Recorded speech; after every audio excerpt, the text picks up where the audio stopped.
Questo è un piccolo segno dell'interesse che possono avere i cittadini per le cose che riguardano il contemporaneo e il futuro. E quindi è un'iniziativa della quale siamo enormemente soddisfatti, anche perché ha avuto un costo modesto, ha suscitato l'interesse di 19 partecipanti, ne abbiamo selezionati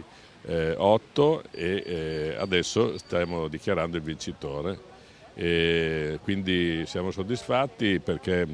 parlando anche con le persone, tutti quelli che hanno collaborato ma anche quelli che stanno visitando questo percorso, si sono dichiarati tutti entusiasti di questa situazione.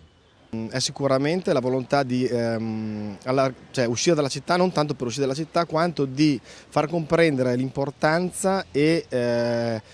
diciamo la bellezza del territorio, soprattutto il rapporto con l'acqua. Quindi il Parco dell'Arte oggi diventa un cercare di riprendere un rapporto che adesso è con l'arte, ma speriamo possa avere anche un rapporto con il costruito e quindi una consapevolezza diversa della città rispetto a una straordinaria valore dato dai laghi e da questi posti meravigliosi che adesso non sono assolutamente valorizzati. Questi 8 lavori sono tutti in genere buoni, siamo contenti di averli selezionati. Qualcuno è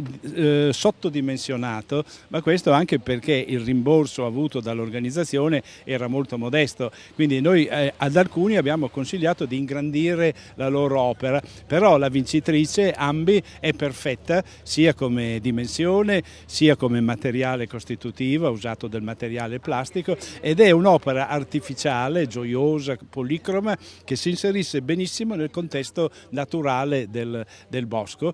Anzi, ho suggerito che si tenga qui un convegno con tutti i responsabili di parchi di sculture all'aperto, perché ce ne sono già tanti e quindi sarebbe bello creare proprio un'associazione. L'opera si intitola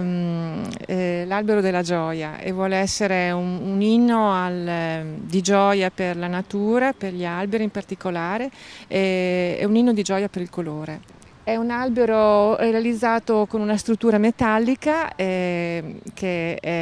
la sostiene e con del tondino di ferro di 18 mm che creano i rami, che sono la vera struttura portante dell'albero, rivestita con dei tubi di plastica corrugati, che sono i normalissimi tubi che si adoperano in edilizia. Quindi ho voluto adoperare un materiale molto comune che si trova comunemente dappertutto e un materiale molto povero, però molto particolare proprio per la sua forma così flessosa e così colorata.